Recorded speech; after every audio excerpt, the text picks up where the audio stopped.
Hey everyone, welcome to Fitz's Guinea Vision. So, I should be going to bed. It is like 1:30 in the morning. I am tired, but I figured I would kind of get this thought out while I'm thinking of it. So,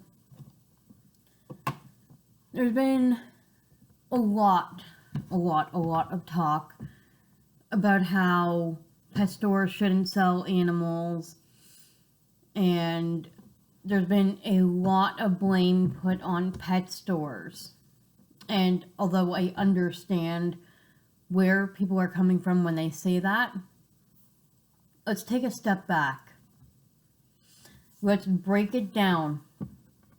When you go into a pet store, what do you see there? With the exception of the live animals, what do you see there? You see supplies. Let's pretend this is some cat food. It's not cat food, it's cream cheese, but let's pretend it's cat food. You see shelves stacked with product. Okay? What happens when we, as people, go into the store and purchase the product? Let's say there's 4 of these on the shelf. I'm going to buy all 4. They're mine now. The next person comes in looking for cat food, but there is none. The store now has to order more supplies. Okay, there's 4 more. 2 more people come in. They want more cat food for their cats. Okay, the shelf is empty again. They need to restock. Now, selling live animals at a pet store is nothing other than product, supply, and demand. When you break down what a pet store is, you have an empty, you'll have a store filled with product. You have people that are working to earn a living, to pay for their bills, to pay for schooling, to pay for whatever it is that they're working to earn money for. They are working their job just like you and I and anybody else that has a job, whether it's at a pet store, whether it's a gas station, or whether it's whatever it might be. You could be working at a call center. It's a job. That's what that is. The people working at the pet store should not be put to blame for all the potential errors that happen. Now, what do I mean by potential errors? Well, oftentimes big pet store chain companies, such as Petco or PetSmart out in the US. And I'm saying out in the US because we don't have Petco in Canada, and I have not personally come across any issues with the PetSmart in Canada. So I'm going to go with the US because it's based on what a lot of other people talk about. They talk about how their product, being, for example, guinea pigs, they come in either very cramped with an excessive amount, and that half of them are either brought to the store too soon and weaned away from the mama pig too soon, or they have chronic illnesses like an eye infection or an upper respiratory infection or whatever it might be. And so many people put blame on these pet stores for these infections or illnesses going undetected. Let me tell you something. Quit blaming the pet store. Okay? Yes, it would be great if everybody that worked at a pet store had a whole vast amount of knowledge about animal health and animal care and everything like that. Yes, I agree with you on that. But what I don't agree with is blaming the store for having undetected illnesses within a guinea pig. Okay? Now, the reason I say that is because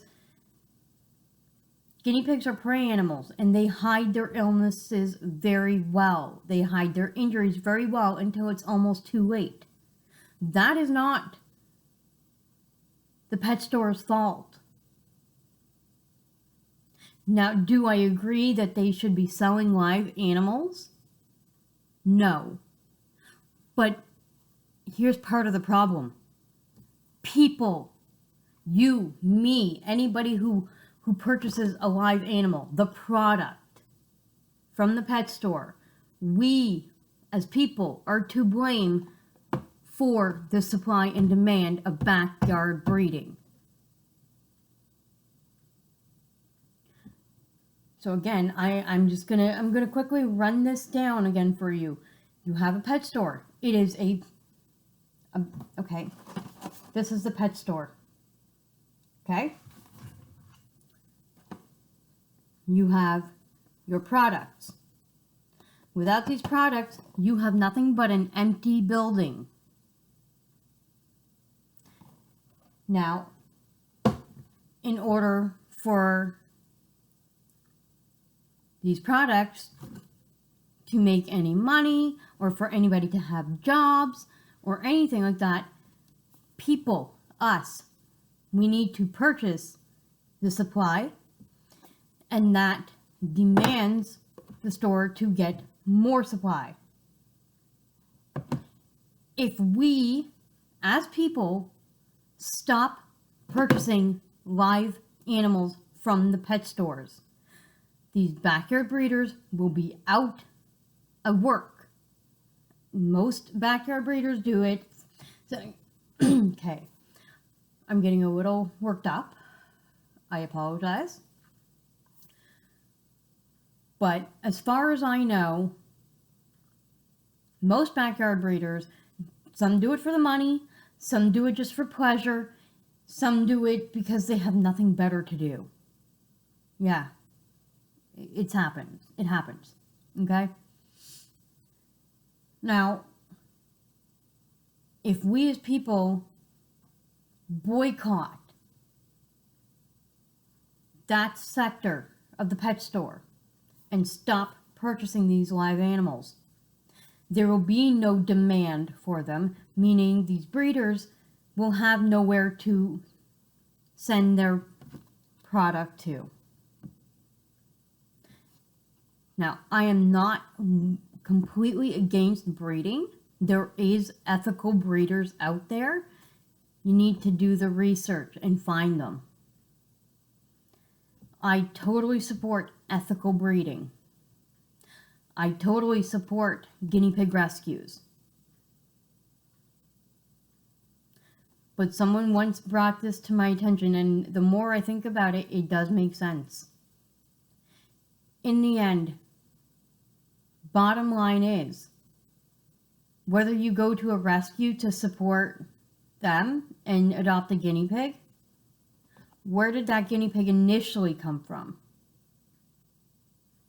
Okay, maybe you're lucky and you're adopting a baby that was born at the rescue.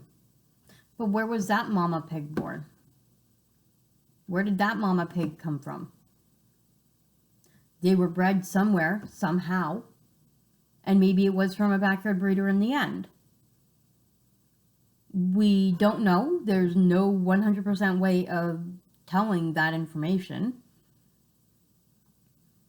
But bottom line is, instead of blaming the pet stores, let's help spread the awareness and take ownership for being human. Because we, as humans, are going to the pet store and we're buying the product. Let's say this is my guinea pig. Well, okay, let's say, I'm a little kid. I really want a guinea pig. Mom, Daddy, can I get a guinea pig for Christmas?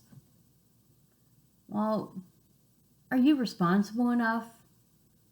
Are you sure you really want it? Are you going to get bored of it in like 2 days?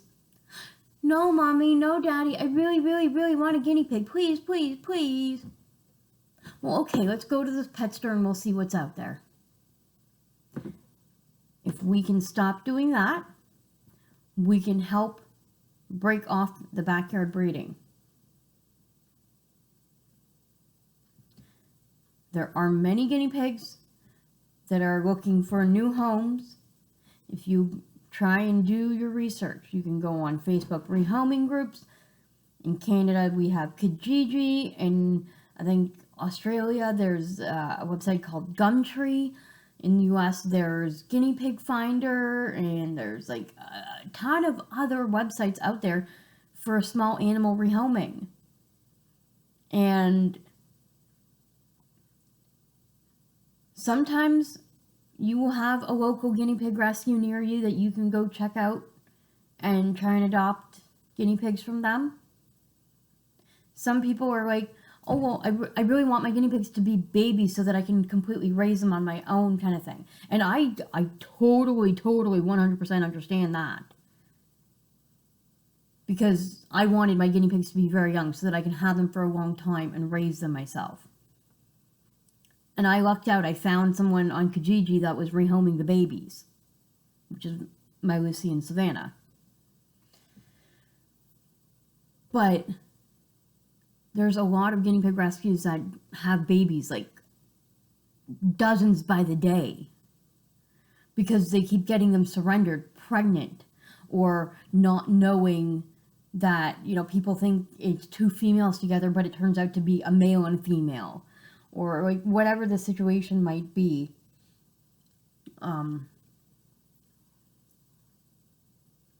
There's rescues around usually.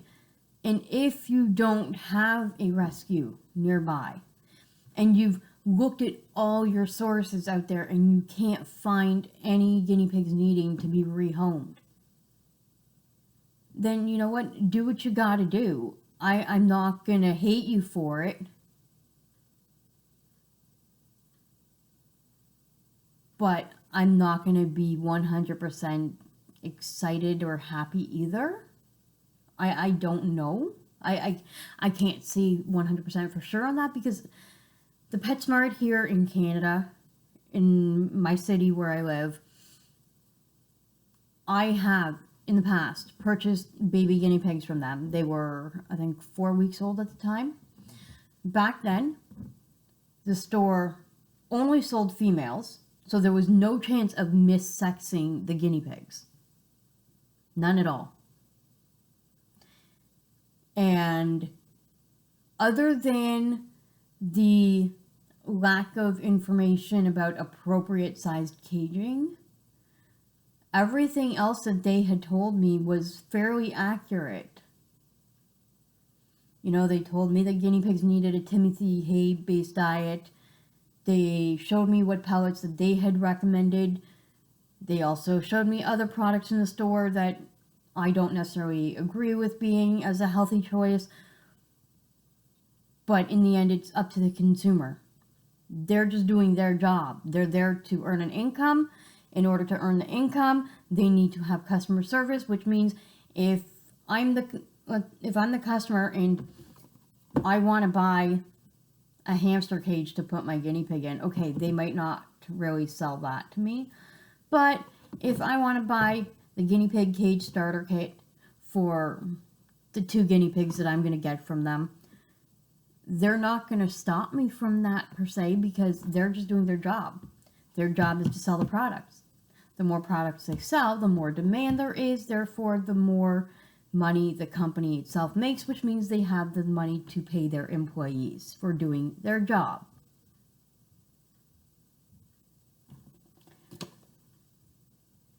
So, to recap this quick video of what my point is, it's not pet stores that are to blame. It is us people in general that make up the pet store, that make up the breeders of guinea pigs, that make up the sales of products and all that stuff. We, all of us, are part of the problem. and we need to all work together to be part of the solution. So, my plea is for you to help share this video, to help share the information and knowledge that if we want to help save more guinea pigs and not have an overabundance of guinea pigs being stuck in surrenders and not getting adopted and all that, we need to all have the resourceful information to know how much work taking care of a guinea pig really truly is, how expensive guinea pigs really are. I can tell you from my personal experience, I spend more on my guinea pigs in a month than I do on my cat in a full year.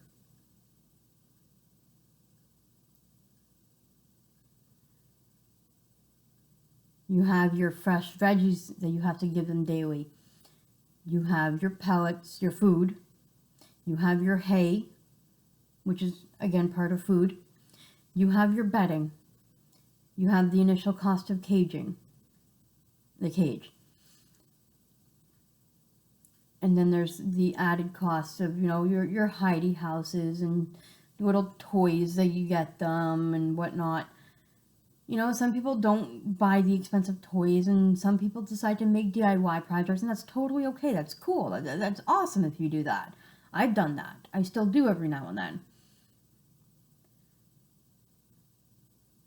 But we need to help raise awareness of exactly how expensive it is. And now, I know in the past, a lot of times, I would see people, posting that they're rehoming their guinea pigs because they're allergic. And that is the most common reasoning behind rehoming that I see. And I used to think that a lot of them are just probably full of crap. I used to think that some people are just saying that so that they don't have to, worry about the medical cost of them if their animal gets sick. Or that, they're saying they're allergic just so that they don't have to take the responsibility of caring for the animal anymore because they're bored of it or whatever. And you know what? Those reasons happen too. But recently, very recently, in the last 2 days in my neighborhood, because, okay, hold that thought. Oh, my phone's there. I've been wearing this guinea pig shirt, right there. I'd rather be with my guinea pig, or guinea pigs. And someone complimented it and saying that they really liked my shirt. They love guinea pigs, but unfortunately they can't have any. They did at one point, but they had to rehome their guinea pigs because they were allergic. And when they explained to me how allergic they actually were, they weren't allergic to the hay. They were allergic to the actual guinea pig. All breeds. The Abyssinian, the American Shorthair, you have your Peruvian, you have your Silky, and whatever other amount of breeds there are. Any of them. She would pick up the guinea pig, even just with her hands. Her hands would break out in such severe rashes, and her skin would feel like it was burning and on fire. Even with wearing like those disposable vinyl gloves or whatever, she would still end up breaking out somehow. So she couldn't keep the guinea pigs.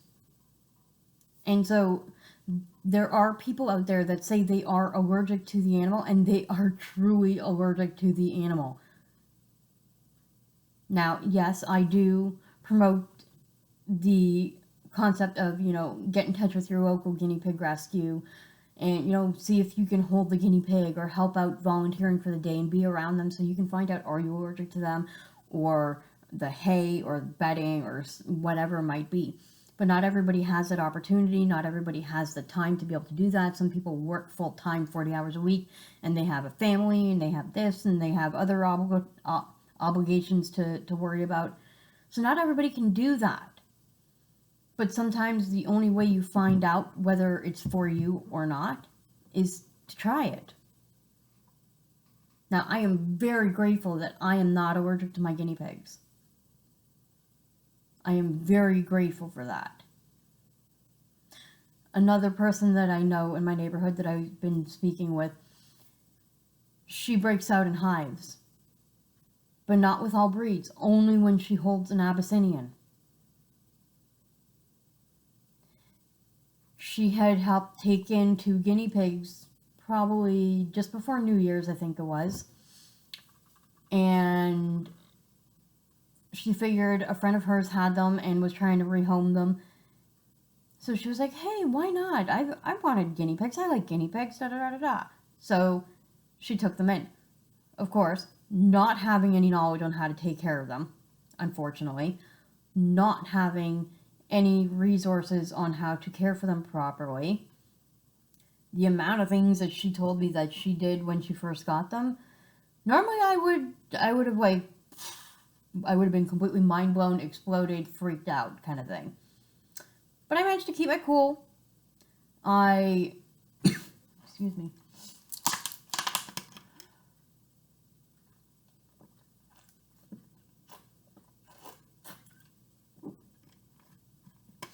I helped teach her what I know about guinea pig care.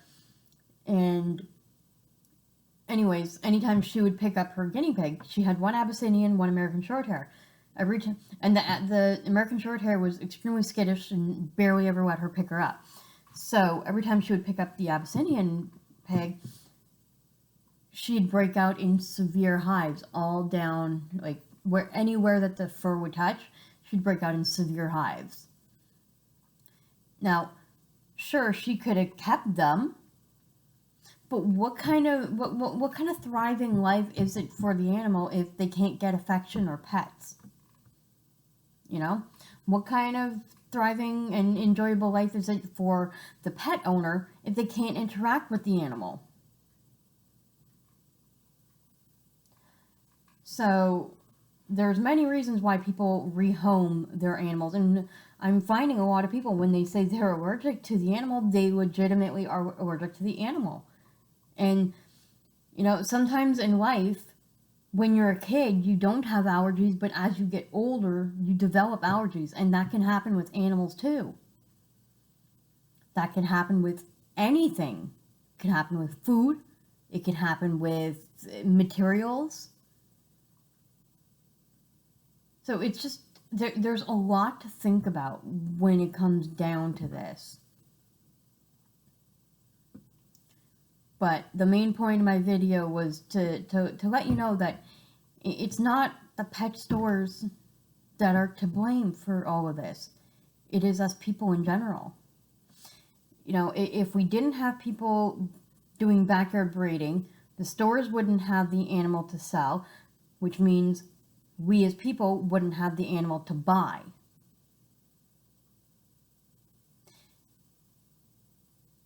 If we as people didn't buy the animal, the store would have too many animals with nowhere to go, which means they could not bring in more animals. Now you're saying and thinking, well, all these pet stores that are selling the live animals, they're stuck in tanks, and they deserve better enrichment and better love and better space and better this. And yes, I 100% agree, they deserve better. But if we want to raise awareness about adopting and not shopping, then we need to all work together to fix the problem.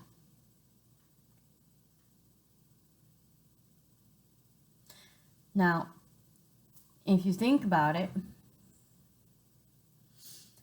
there are also many different animal species that have the same problem with the breeding, or even without breeding. I'm going to give you an example. In my neighborhood, every spring and summer, we have tons and tons of stray cats, and they're just mass breeding, and they're everywhere. So you know what we as a community has started doing? We've started raising awareness. We've started having fundraisers to help raise funds to do this. And if we find a stray animal that does not have a home, we will capture, we will spay or neuter, and then release. Or sometimes we will capture, spay, and neuter, and then adopt the animal out.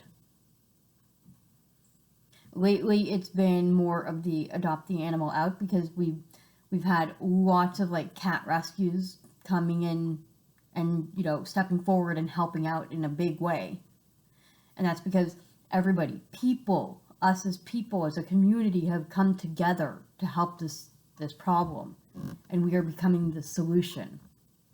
We need to do the same thing with guinea pigs, with bunnies, with dogs, with any animal. Not just guinea pigs, but the point is that people are to blame. And I agree, you know, if you're working in a pet store and you're going to sell guinea pigs, you should have some sort of knowledge about them. And I'll give you an example of a smaller pet store in my town that I'm actually in the end grateful for. It's a store called Pet Value. I went there when I was first getting Lucy and Savannah. I was looking for a cage, and I went in there, told them I'm getting 2 guinea pigs, I need a cage, and I only had a certain amount of money to work with too, which didn't really help my matter at that point. But that store actually refused to sell me the cage that I wanted because it was too small for guinea pigs. It would be fine for maybe a week, a month at the most, but then I'd have to get another cage anyway. Now, in the past, I have complained about that because we as a customer, we should be allowed to make that mistake and learn on our own whether it's right or wrong kind of thing. But in the end, I'm grateful that they didn't sell me that cage. So I went to a different store. I went to PetSmart. I bought a rabbit cage. That lasted less than a month and it broke. So yeah, I cleaned it out, I returned it, got my money back, and I put that towards getting a proper cage. So I've been ranting for almost half an hour. It's all over the map. I'm sure some of you are getting like frustrated and annoyed or bored. And if you haven't and you stuck through this whole entire conversation, you are awesome. You rock. But I will stop this at this point now. I want to thank you all for listening to me rant, and I hope you have learned something about this. I hope it gives you something to really think about. And if you're not already subscribed to my channel, subscribe, click the notification bell. If you like this video, click the thumbs up, and I will talk to you all in the next video.